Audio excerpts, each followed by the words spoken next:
بسم اللہ الرحمن الرحیم حامدا و مصلیہ اما بعد۔ عزیز طلبہ کرام، ہم نے قافیہ کے گزشتہ سبق میں اسم کی تقسیم بے اعتبار تذکیر و تانیث پڑھی۔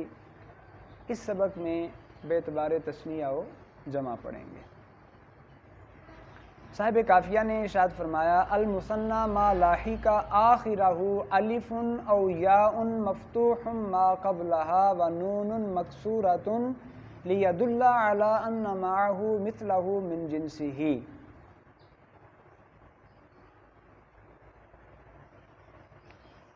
فرمایا تثنیہ وہ اسم ہے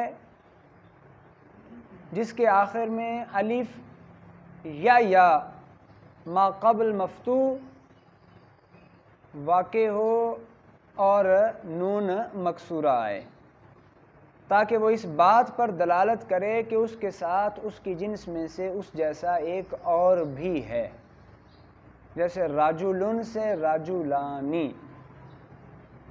فالمکسور ان کانت الفہ عن واو وہو ثلاثی قلبت واوا والا فبالیاء۔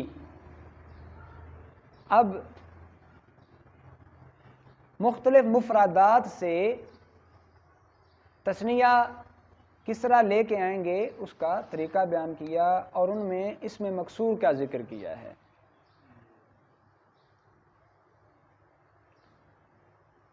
فرمایا اسم مکسور اگر اس کے آخر میں الف ہو، ایسا الف جو واو سے بدل کر آیا ہوا ہے، اسم مکسور جس کے آخر کا الف واو سے بدل کر آیا ہوا ہے اور وہ ثلاثی بھی ہے،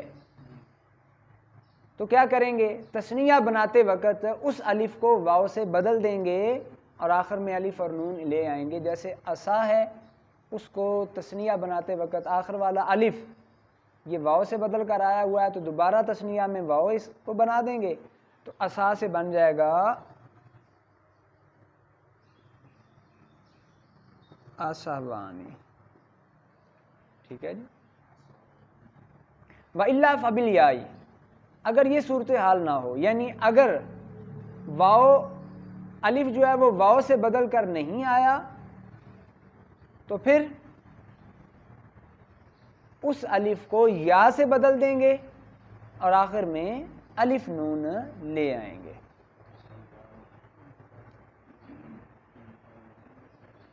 جیسے اس کی مثال آپ لے لیں رہا، اس سے رہایان۔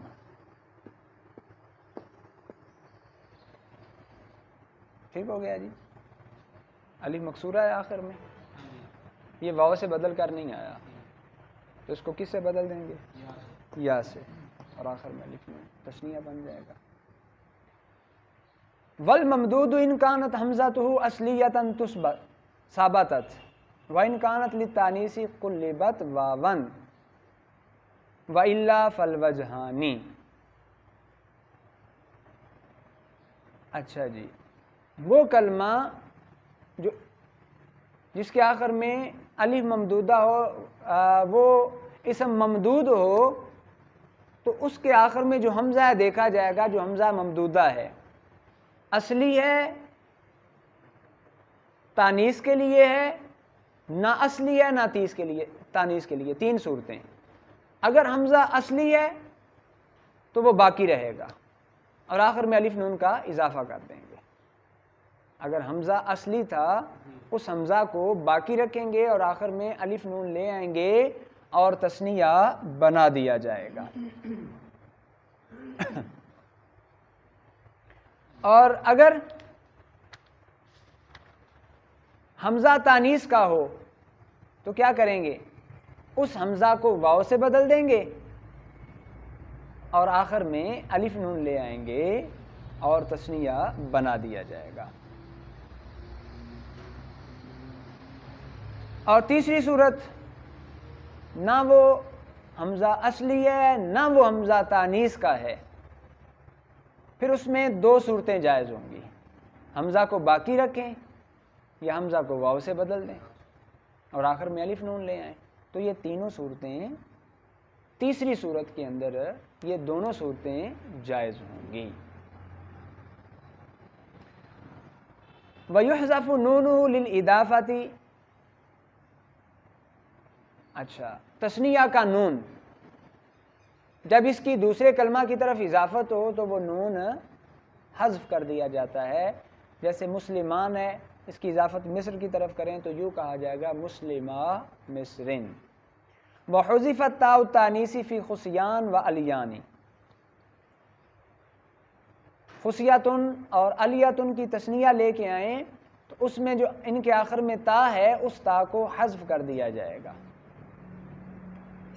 اور تا کو حذف کرنے کی وجہ کیا ہوگی؟ بھئی خصیتین ہوں یا الیتین، ان دونوں کا باہمی اتصال اس قدر زیادہ ہے کہ ان دونوں میں سے ایک کو دوسرے سے جدا کر دیا جائے تو انتفاع ختم ہو جاتا ہے. جب اس قدر اتصال شدت سے موجود ہے کہ ایک کو جدا کرنے سے انتفاع ہی ختم ہو جاتا ہے تو گویا یہ مفرد کے قائم مقام ہوئے، اور جب یہ مفرد کے قائم مقام ہوئے تو پھر ان میں تا کو لے کے آنا یہ کیا ہوگا؟ حشو ہوگا، باطل ہوگا.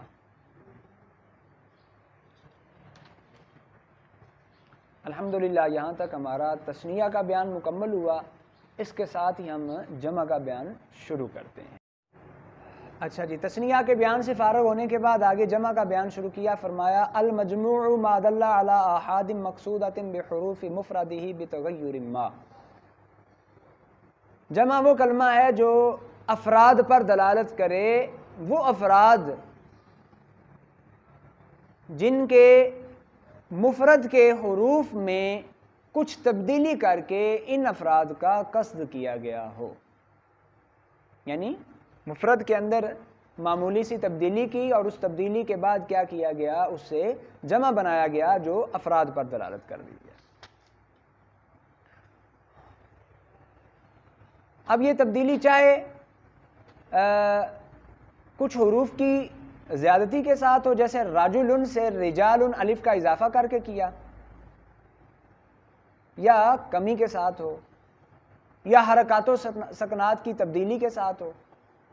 حقیقتاً حرکات و سکنات کی تبدیلی ہو یا حکمن ہو، تو کسی بھی طریقے سے ہو، اس تبدیلی کے بعد اگر وہ کلمہ کئی افراد پر دلالت کرتا ہے تو اس کو ہم جمع قرار دے دیں گے اور وہ افراد مقصود بھی ہوں. فنحو تمر ورکب لیس بجمع علی الاصح ونحو فلک جمع. تعریف کو لے کر مصنف نے فرمایا کہ تمر اور رکب یہ جمع نہیں، اصح قول یہی ہے کیونکہ ان کا مفرد نہیں ہے کہ جس سے یہ جمع بنائے گئے ہوں.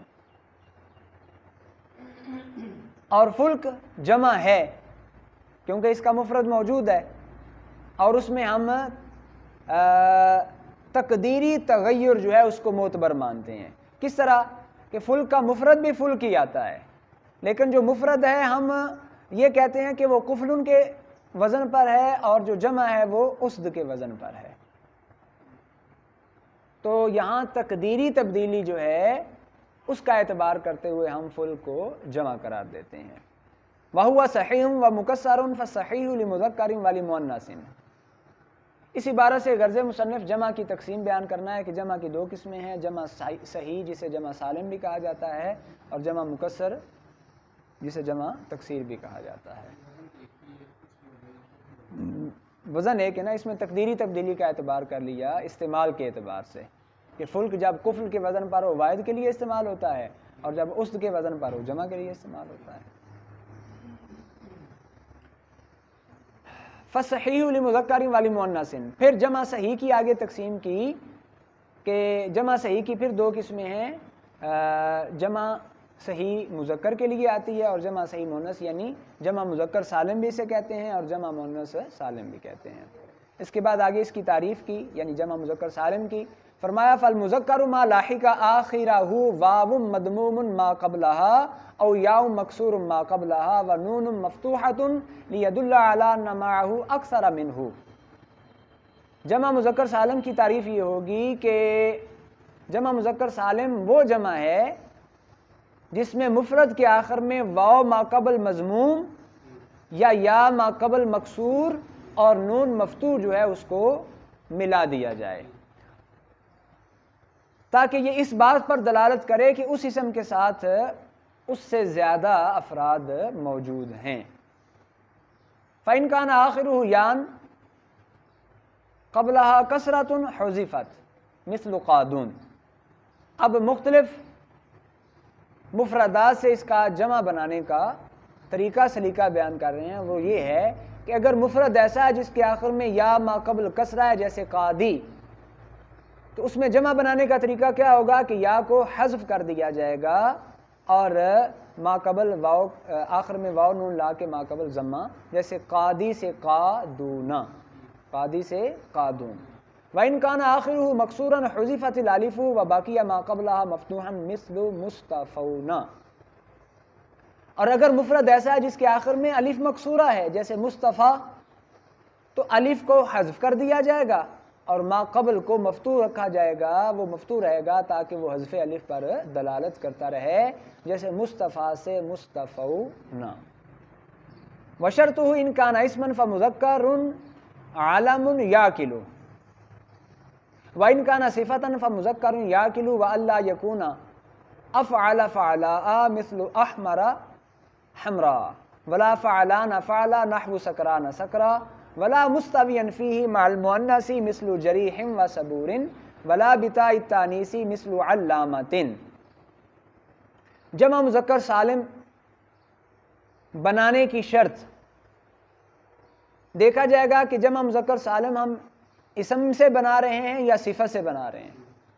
اگر اسم سے بنا رہے ہیں تو اس کے لیے 3 شرطیں ہیں، مفرد مذکر ہو، علم ذوی العقول، مذکر علم ذوی العقول، جیسے زید ہے مذکر ہے، علم بھی ہے، ذوی العقول کا نام ہے، تو اس کی جمع ہم واو نون کے ساتھ زیدون بنا سکتے ہیں۔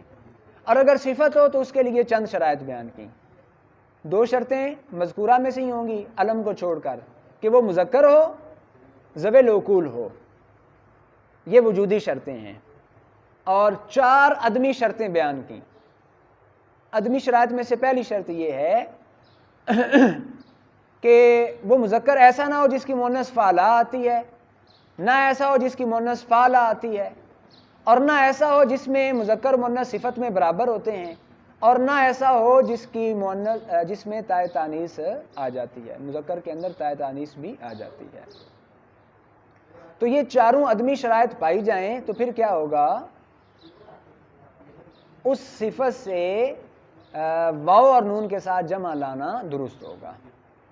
میں پھر دہرا دیتا ہوں، اگر اسم صفت ہے اور اس صفت سے ہم جمع مذکر سالم بنانا چاہتے ہیں تو اس میں 2 شرطیں وجودی ہیں اور 4 شرطیں عدمی ہیں۔ وجودی شرط کیا ہے، وہ صفت مذکر ہو، ذوی العقول ہو، اور عدمی شرطیں کیا ہیں، افعل نہ ہو جس کی مؤنث فاعلہ آتی ہے جیسے احمر کی حمراء، فعلان بھی نہ ہو جس کی مؤنث فاعلہ آتی ہے جیسے سکران کی سکرا، اور نہ ایسا مذکر ہو جس میں مؤنث بھی شامل ہوتی ہے، یعنی وہ مذکر اور مؤنث دونوں کے لیے بطور صفت استعمال ہوتا ہے، جیسے جریح ہے، صبور ہے، جری مذکر کے لیے بھی آتا ہے، مؤنث کے لیے بھی، صبور مذکر کے لیے بھی اور مؤنث کے لیے بھی۔ اور پھر وہ کلمہ ایسا بھی نہ ہو جس میں تاء تانیث آ جاتی ہوتی ہے مذکر کے لیے، جیسے علاماتن، تو اس میں تا مذکر کے، یعنی علامہ کا لفظ مذکر کے لیے بھی بولا جاتا ہے تا مؤنث کے ساتھ، تو ان سب سے واو اور نون کے ساتھ جمع نہیں آئے گی۔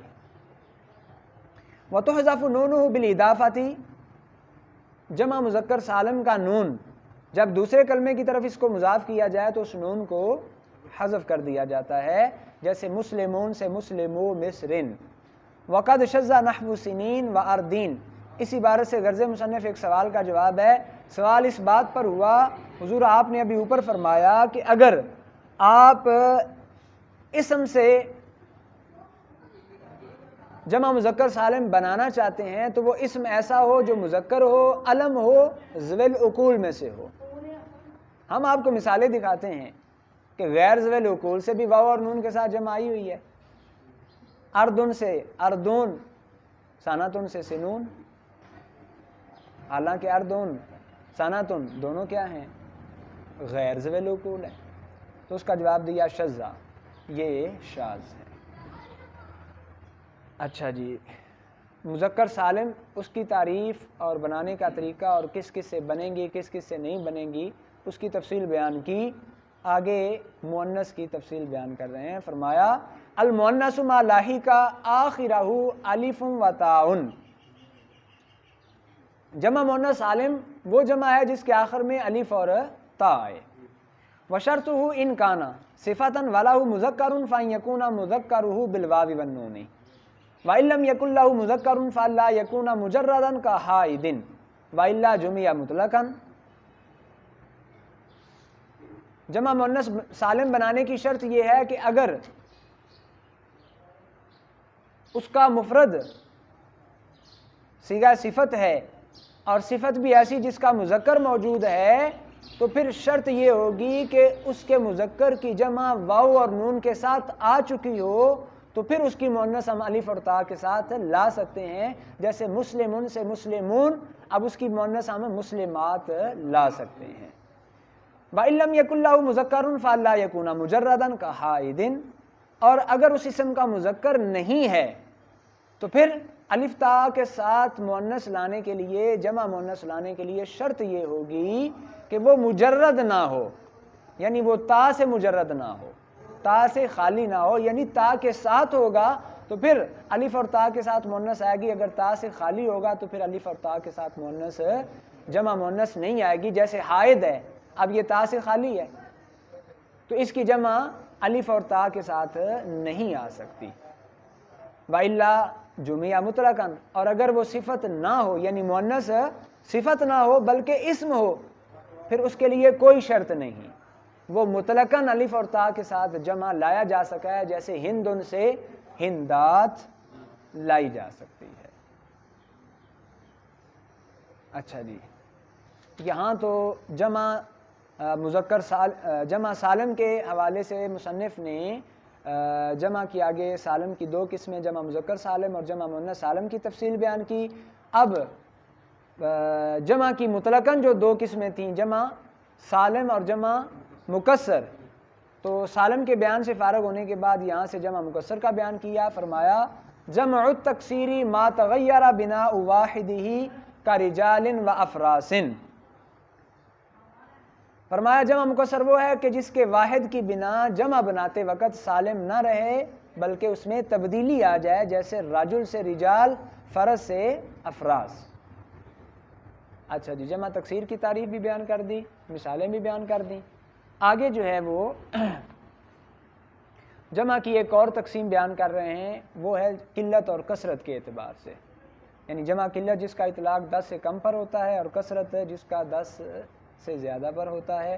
فرمایا جمع القلت افعل و افعال و افعلۃ و فعلۃ و صحیح وما عدا ذلک جمع کثرۃ، تو جمع قلت جس کا اطلاق 10 سے کم پر ہوتا ہے اس کے اوزان بیان کیے، اس کے 4 اوزان ہیں، افعل، افعال، افعلہ اور فعلہ، اور ان کے علاوہ 2 اور ہیں، وہ کیا ہیں؟ جمع مذکر سالم اور جمع مؤنث سالم، وہ بھی ان میں شامل ہوں گی جب الف لام کے بغیر ہوں۔ وما عدا ذالک، ان 6 کے علاوہ باقی سارے کے سارے اوزان جمع کثرت کے ہوں گے، ان کو یعنی جس کا اطلاق 10 سے زائد پر ہوتا ہے اس کے لیے انہیں بولا جائے گا تو اسے جمع کثرت کہیں گے۔ الحمدللہ یہاں تک ہماری تثنیہ اور جمع کے حوالے سے بات مکمل ہوئی۔ انشاءاللہ العزیز ہمارا اگلا سبق جو ہے وہ مصدر، اسم فاعل وغیرہ کے حوالے سے ہوگا۔ اللہ رب العزت کی